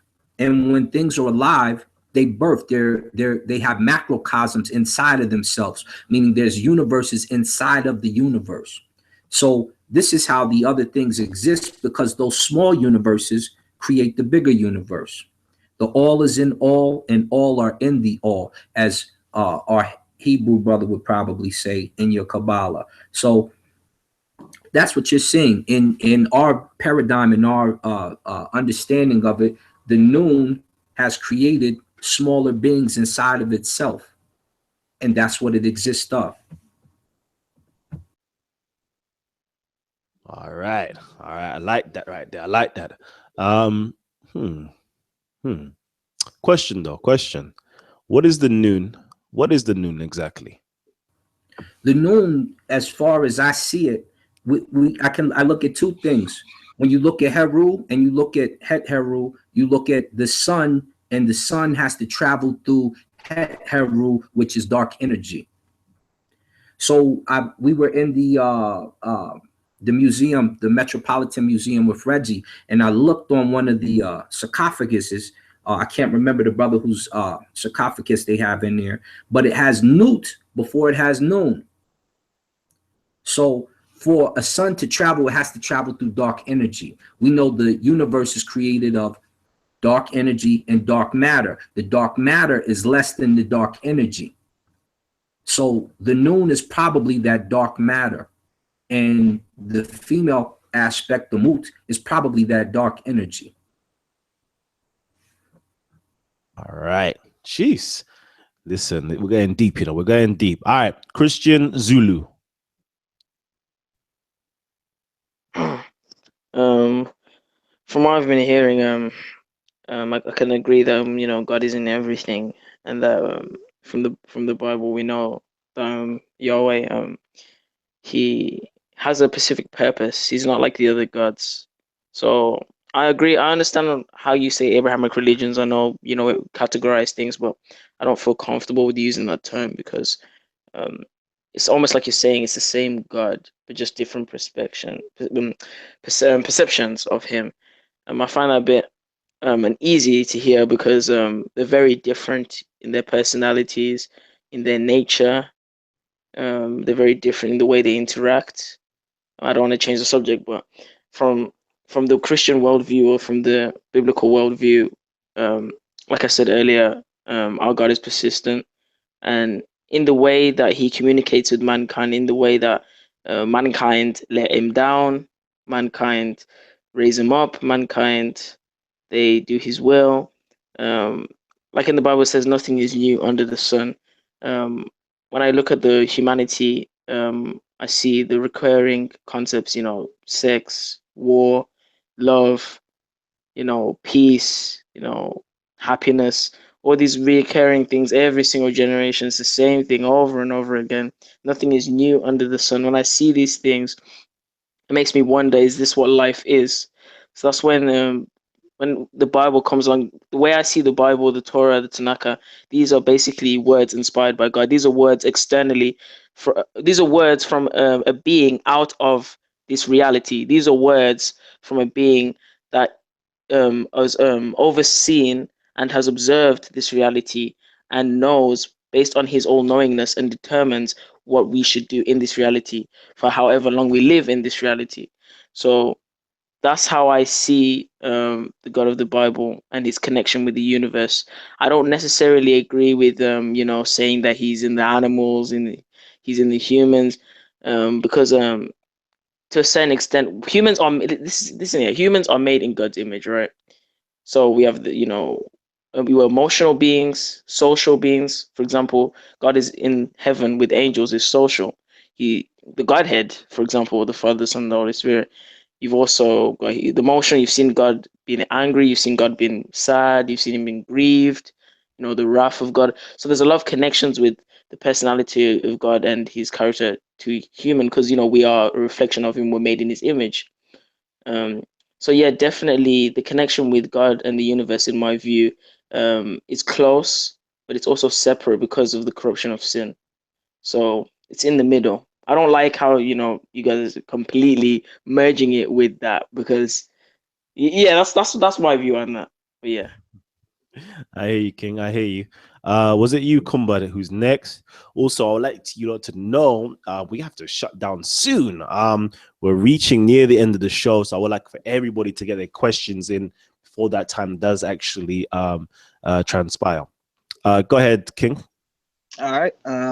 Well, I just wanted to kind of go over why, for me, I don't see any hopelessness in the energy theory, and also to address the Christian brother. If there's nothing new under the sun, then does that mean that there's no new souls that get manifested here, and that they're all just recycled ones? So that could also go along with that. But with the Abrahamic religions, I think the problem that we have is, once you say that there's something other than this that you can't prove, it could be qualified as like escapism, and a reason to kind of disregard the things that you're doing while you're here. And so that's why you have the same constant things manifesting here, because everybody's regarding it like they don't have to come back and deal with it. They can just leave it as is. It's kind of silly. And then they complain that it's still the same. So. All right. Jeez. I listen, guys out there. All right. I need a new mic stand, please. Okay. I'm passing the charity bucket around. If you want to see Titans TV actually do good, my mic is literally falling apart. I've had this for over 2 years now. Like, help a brother out, man. I paid like what, $14.99 for this. I need something proper, man. Someone help me out, man. Someone help me out. I know if I was in church, you lot would have given me over £100 by now. Okay. If I was in the masjid right now, I know, you good brothers would be giving zakat, passing the zakat around. Please, man, share the love, man. All right, £10. All right, Nasun. All right, Nasun's donated £10. All right. Let me think. What do I say for that? What's Barak Adonai? Okay, we give thanks and praise. Is that right? Yeah, that's right. That's right. And it's roughly around there. It's roughly around there. I know I haven't been synagogue in a little while, so forgive me. Anyways, so we've got a question here. I think this is to Nasun still. So if Allah and Elohim are not the same, then is it only right to think two gods exist in heaven? Okay. So before, I think they was asking the question, is Yah in the Quran? That was the first question. And then the second question is Allah and Yah the same? Cool. I'll get that question answered. Who wants to answer that question? Oh man, Christian, I got to hold you down for a little bit. I gotta hold you down for a little bit. The Muslim ox, if you want me to, brother Kalam. You know I get down. All right, we're gonna put on the hat of Muslim Islam today. Let's do this. Let's do this. Okay, I got my kufi on with you. Let's go. Let's go. Sadaqallah. No, let me. It says this. Allah is with us through his knowledge of all things. He hears and sees us. He says, he Allah said, fear not, verily I am with you, both hearing and seeing. The Prophet sallallahu alaihi wasallam said, you call upon the one who hears, who is near and is with you. So, and then in Muslim, there's a small note that says through his knowledge. Okay, so you can't physically be with Allah subhanahu wa ta'ala, but he is with you through his knowledge. He is with you through the creation. He is with you, surrounding you through the creation, but you are not a part of him. And he also says, La ilaha illallah, ashhadu anna wa Muhammadan abduhu wa rasulullah. So there is one God worthy of worship. I am the Ilah, and my name is Allah. Okay, so there couldn't be the same paradigm of the two, but you hear him say through Muhammad, the people of the book know like you know. The people of the book, etc., etc. You worship the same God. So Allah and Yahweh are the same God initially. The problem is this is a sect over here. This is a sect over here. We speak this language. We call God this. We call God this. But they all agree on the name Ilah, which means God. So that's the same God in a nutshell. Stuck for Allah, man. Stuck for Allah. I can't agree with that, man. I can't agree with that. I would never hear no Muslim saying, yeah. Okay, I will hear no Asiatic Arab Muslim saying. I don't want to say black Muslim. I would never hear any of them saying that their God is Uludumare. So I refuse to say that. I refuse that one. Hold up. It says this. Illa, wala sabatani. God, why hast thou forsaken me? That's in the Aramaic. Somehow it transcended to the Quran, and it also appears in your Bible, right? In your Hebrew version. Who is Ilah? Nasun's old sipping tea. I see Nasun sipping tea for that one. Oh man. Okay. If Nasun wants to open up mic, I would love to hear what he's got to say. But otherwise, where was we going again? We was going somewhere. I'll say something. Go ahead. No, I think it's an interesting thing actually to decide, is it the same God? Because actually Sarah actually asked me to come to a conversation. He said, do you believe in Allah? And I've always thought that that it's all God. It doesn't make any difference. But actually, after that conversation, I was thinking about it, and I asked the Muslim. I said, "Look, I believe in God, and this is what I believe God is. Is that Allah?" And he said, "No." So I thought, well, there's no point in me saying that I believe in Allah. Just ask them if they think that I believe in Allah. So that is my new approach. But anyway, yeah, it's really semantics. But I'd leave them to make the definition instead of me making the definition. So. Anyway, I just wanted to add that. Love that. And again, you see that, yeah? My Jewish brother is the only one who's donated money for me. Now I'm gonna put it out. I haven't yet. I'm gonna do it at the end of the show. Yeah, but tell them that later. So, anyways, yeah. All right. So I want, some money donated, please. All right. There's over 100 of you tuned in right now. Hit the super chat. Hit the super chat right here and help fund Titans TV. All right. Help fund Titans TV. That's what I'm asking you. Send a super chat. Let me donate £200 to myself. Let's see if anybody does the same. I just hear pure crickets, All right, cool. If you can't do that, £2, £5, every little helps, please. Anyways, in that being said, where was I going? I wanted to actually bring in Saracen. What? Hey, Kalu just donated $20 to me. Give thanks to Kalu. So yeah, Saracen, where you at? Yes, good evening, everyone. Can you hear me? Yeah, I hear you. Yeah, I'm not going to speak too loud. The baby's trying to go to sleep, so yeah, I've joined the show quite late. So basically, I was just going to talk to you a little bit about the Muslim understanding of God. I think my brother Marvin early on did a very good job, actually. So I'm not going to really repeat what he said. But what I would say is that in the Quran, we have this comprehension of God that we are ourselves limited. So there's certain, so in the Quran it says Alif Lam Mim. No one knows what that means. No one. So and that's right at the start of the book. So it's, in other words, God's saying to you, you are, your understanding is limited, and that's how we view God. Sayyidina Abu Bakr Siddiq, according to Sunni, is the greatest companion of the Prophet ﷺ, and the first successor of the Prophet ﷺ, he said, your incomprehension of God is comprehension of God. So that's what we believe. Now, for us, when we're talking about God, when Muslims talk about God, they have to know creed. Now, far too many times when I watch videos in Speaker's Corner, be it with Sarah and other people, the thing that annoys me is that people don't know basic creed. So traditionally, we believe that God is not in time and space, therefore he cannot be in energy. We believe God is transcendent. These are the sort of basics, and God is infinite. And these are the sort of basic things. And then we have the rules of logic after that we have to know what is necessary, what is impossible, what is possible. These are the sort of things that when we talk about this sort of matter, that needs to be discussed. So yeah, these are just some of my thoughts. I don't believe God is energy. I believe God is the creator of energy, because I believe energy is in time and space. All right. And what's about the quantum field? Is the quantum field in time and space? I don't know enough about the quantum field, to be honest with you. So all right, true. I can't really answer that.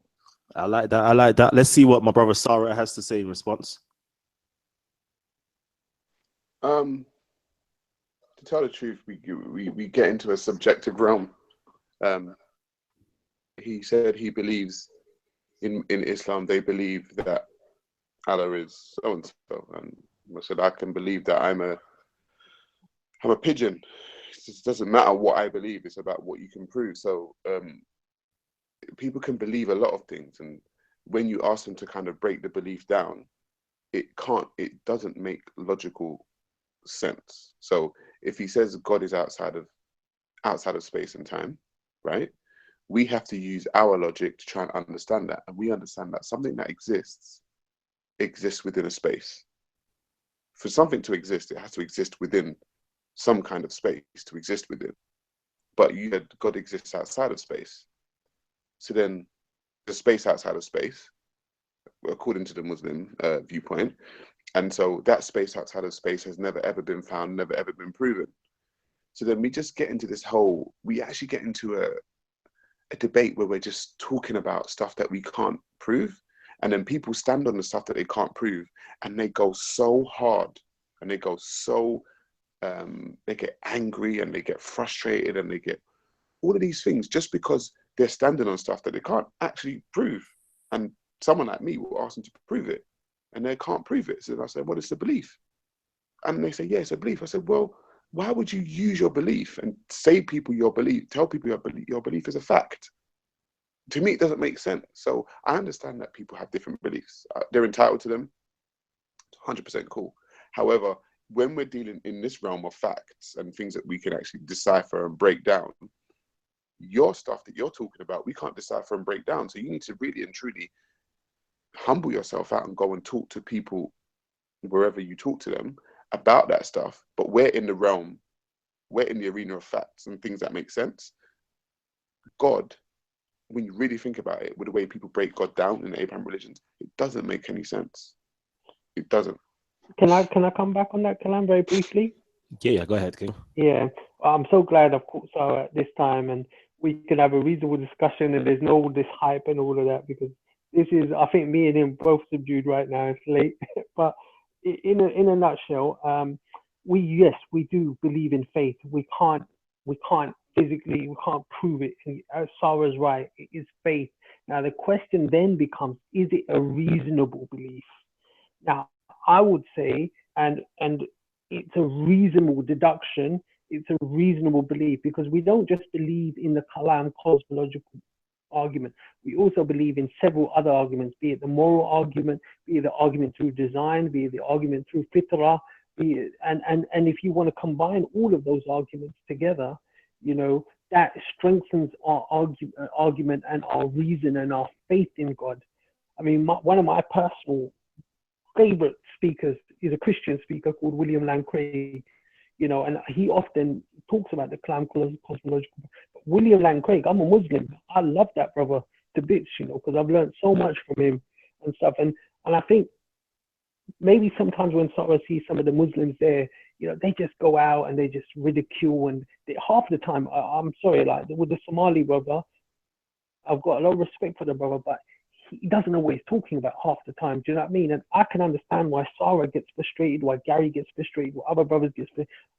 I'm at home and I'm watching it and I see those debates. I get frustrated. I'm thinking, what are you talking about? You're not getting his point. So I would say it's perfectly reasonable to believe in God. And yeah, I believe that there's many arguments for that. Can I come back or not? Yeah, go ahead. Last one. Go on. Yeah. So the fact that you said you can't prove it and you admit to that, to me, the next step is humility. Because if I say something that I can't prove, my next step in my own self, as for self-reflection, would be humility, and say, you know what, Sarah, this person is asking you to prove it, and you actually can't. So to be so strong and so stringent upon what it is you're saying, they can't get it because you can't prove it. So you understand that it's going to be personal to you. So then he said that he looks at different arguments to strengthen, is it a reasonable belief? And then I would counter with, well, it becomes subjective, because what's reasonable to you and what's reasonable to me is different, right? So it now becomes a subjective argument, and that's all my argument has ever been, because it's not reasonable to me that a man flew off into the sky on a white horse. It's not reasonable. However, Muslims believe it, right? That's not reasonable to me. It's not reasonable to say that a woman was created from a man's rib. It's not reasonable to me. So what's reasonable to you? People decide what's reasonable, and I understand that. And I'm just saying it becomes subjective, and I understand that. But religious people can't, as I said, I don't want to make this personal, but Muslims specifically, they refuse to take the subjective argument. They refuse. You give it to them and they throw it away. And they say, no, it's subjective. And I'm just like, you guys are not thinking, because it is subjective. You find it reasonable, that's fine. But what's reasonable to you, what's reasonable to me is different. And we said 1 + 1 is always 2 to everyone. So that becomes an objective thing. What you find reasonable in your religion is not what I find reasonable. So you can't reason out of me. And that's why I said it doesn't make sense. You can't prove it. And just admitting that brings humility. Is that what I'm saying? I completely agree. I completely agree with what Sarah said. And traditionally, that's why it says there is no compulsion in the religion. You present your facts. If someone doesn't find it reasonable, they're free to reject it, you know. But I get what Sarah's saying, because he's come across certain Muslims are so hardcore. And Kalam, you know what I'm talking about, the sort of Muslims that you guys deal with every week, yeah? Right? But what I'm saying to Sarah is that we're not all like that, do you know what I mean? And stuff like that. Some of us are humble, and some of us, we try to understand other people's position. I watched your video, and I'm going to plug this video. There was a video of you and Gabriel where you talked about ancestor worship. If people haven't watched that, everyone watch that video, because people will understand the Kemet ideology and the African ideology of ancestor worship when they watch that video. I want Muslims to watch that especially, so they don't ridicule that. Because when you ridicule in Islam, when you ridicule people, they're going to ridicule you back. They're going to ridicule your prophet. They're going to ridicule, etc., our prophet and stuff. And you brought that on yourself. And Islam cuts off pretexts. So I'd say, look, yeah, we should be humble. So I think we should be humble. But I do get why you get frustrated and stuff like that. But as a brother, you know, I would say, look, you are a very intelligent brother, and I would love for you just to stick to the arguments. Allow all this rubbish that's going on as well. So that's my final thing on that. Yeah. All right, that's love. All right. So you know what? We're actually reaching the end of the show. You lot been going in. I'm actually gonna keep this link open. So all our brothers on here can continue the discussion. I just want to quickly round up what's been going on. So far, we've gone into the Kalam cosmological argument, which literally states whatever begins to exist has a cause. Yeah, okay, cool. The universe began to exist. Yeah, okay, cool. Therefore, the universe has a cause.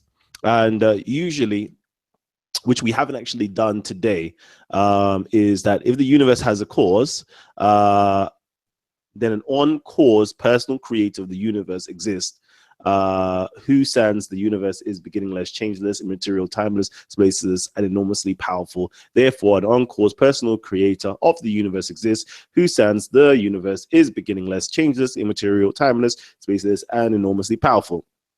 This was a further syllogism that was added to the whole Kalam argument in the first place. We didn't eventually travel to that, but what we did get to was, yeah, we can all agree that whatever begins to exist has a cause, although the wording is a bit tricky, but we can agree for the argument's sake, the universe did begin to exist as we know it, but it has always been there for some people in a different shape and a form, just simply transforming in a cyclical nature. And then we also obviously said, the universe has a cause. Then obviously from that point onwards, we all jumped. We all took a leap of faith and jumped to various different conclusions based upon theology and religious ideas. We're talking about God, high power, etc., which, to be honest, is logical fallacy. It's a logical fallacy. I'm going to have to tell you, all of you lot, it is a logical fallacy because we haven't demonstrated how the universe was actually caused by a personal deity such as Allah, Yahweh, I don't know, Adonai, Ra, whatever the case is. We haven't shown it, okay? We haven't demonstrated. We simply jumped there. And the point we was trying to ask the question, how it was done, was kind of the demonstration point of how it took place. How did we get to the point of it was actually God? We just simply jumped there. So it was a really good conversation so far. Maybe we could have a separate or second conversation on this and kind of get to the point of how did we all come to the conclusion, not merely because our Bible, our Qurans, our Torah, our Tanakh, our Bhagavad Gita, our pyramid text, Book of the Dead, etc., simply says it. But how have we evidenced it? How have we observed it? How can we know that this is really, really the truth? So that's the next bit, a second part of the argument we should get into at a later stage. Let me know if you've enjoyed the show so far. Give me a big thumbs up if you've enjoyed the show. If you haven't already subscribed to the channel, real quickly, if you haven't already subscribed to the channel, what have you been doing, man? There's like 120 plus people who've tuned in right now, and if you haven't subscribed to the channel, what have you been doing? What have you been doing at all? Let me quickly go into this. So over here, this is the channel right here. So as you lot should already know, we literally do here on Titans TV conscious lectures, discussions, debates, and interviews. We try to do at least one show a week. Usually it transpires on a Wednesday. We've had great shows in the past. We've had Queen of Fool, who came on recently. We did a show a few days ago, which was Islam, Ethiopia's secret history. We went into the Prophet Muhammad's history and the Ethiopian secret society. We also went into the secret nature of God, Kemet, Tawheed. What else did we do? We've done the Kemetic gods versus the Abrahamic gods. What is your God concept? We've also had Sarah's untold story, elementary genocide, ancestor worship, Jesus and Pharaoh compared as well. Please check out the amazing debates. We've had Sarah going in with my Somali Muslim brother Ahmed. We've also had loads of Kemet, loads of Islam, loads of Christian debates here going on, loads of Jewish debates going on as well. So check out all of the different shows that we've been doing on Talk with the Titans and Titans TV, Speakers Corner, etc., etc. So yeah, hit the subscribe button, man. If you haven't already subscribed, I don't know what you guys have been doing. I know you enjoy the shows. I know you've been loving the information. Simply subscribe if you haven't already subscribed. Let me see if I can read out some comments. Is there any comments that you guys would like to be read out? Okay, is there any comments you guys would like to be read out? And next time, just as the way we do a Kemet theology, or we come to the understanding of how Kemets come to the understanding of God or deity or Necheru. I would love to pass that on to my Christians, love to pass that on to my Muslims as well. Just hit me up, let me know you would like to do that. And also my atheists, why did you come to the conclusion that there is no God? Okay, let me know and we'll definitely sort out a show. If time wills and the energy, you know what, gives me the strength, I would hope to actually do quite some regular shows where we can have all the different ideologies on separate days, really teaching us, you know, the key points with their particular ideologies. So let me know if you guys will like that, and I'll try to hook that up in the future. Real quickly, let's see. Who we got here? Asar and Sarah, I want to give you like the closing words before we close out. Look at that. Wait, hold on, before you even say anything, oh yeah, brother Gabs, Gabs, yo, you're only strolling in now. And you be there just smiling, big gums. Look, smile. Teeth, look at teeth, they shine, eh? Teeth, they shine well. Look at you. What's poppin'? Nah, man, how you only coming in now? Sorry, man, you know, I have to take care of a few things, you know. Send my boy off, have a good day now, you know.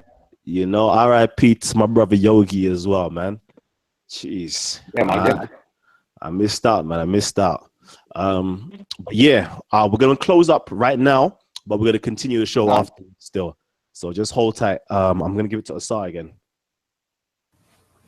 I would say when you look at the paradigms, don't get fixated on the word God, because even the word God, as people use it, is not in its original form. Remember, it was initially given to the Greeks to describe the different aspects of Necheru, the different aspects of the universe, the existence. The other part is, when you look at Kemet, you have to understand our paradigm fits science. Noon is the expanding and contracting universe. That's also new in different aspects of Necheru inside. We've just put names on each object in the universe so that we can call it something, so that we can describe it and give you what you need to know scientifically concerning these items. Other paradigms, they get a little entrapped, you know, and then some of the people that you hear are younger brothers on here. They may not know their paradigms in full. I'm gonna tell my little brother Zulu to read Ephesians 1:23. All is in all, and Christ is the all in all. You know, you gotta know your books. I'm gonna tell some of my Muslim brothers, you need to read up on your Tawheed a little more concisely. And there's a small flaw in it, but not much. But you need to at least know your paradigm a little more deeply than you claim. Because when you come to these events, you know, we start to hack up the land. Just like Ra tells us, any limb that turns against us, we need to hack it up if it doesn't conform. And now I'll end it at that. Uncle Justin, I love that. All right. Shout outs as well to my 0121 Birmingham. Shout outs to you. All of you lot who's tuned in all the way up in Birmingham. Thank you, Kalam, for your platform. From our sister in Tafari. Okay, let's real quickly make sure I got it all out. Yeah, that's it. Yeah, that's it real quickly. Sarah, did you want to say anything real quickly?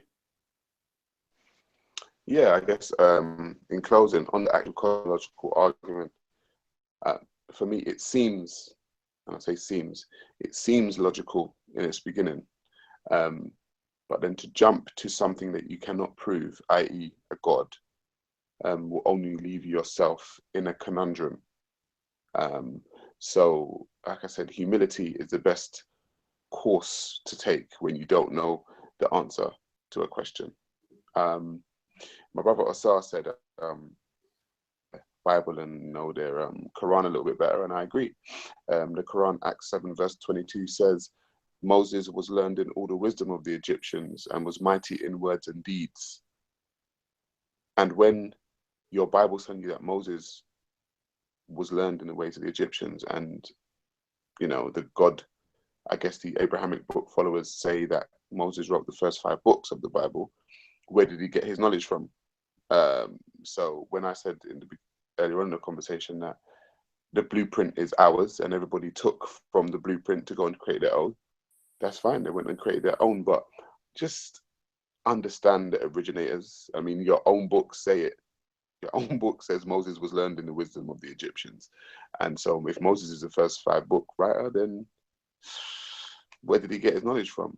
So yeah, in closing, I'm just saying humility brings people together more so than puts them in boxes and keeps them apart. And I think if we become more humble and understand that different people view the world differently, we can actually come to some kind of understanding. All right.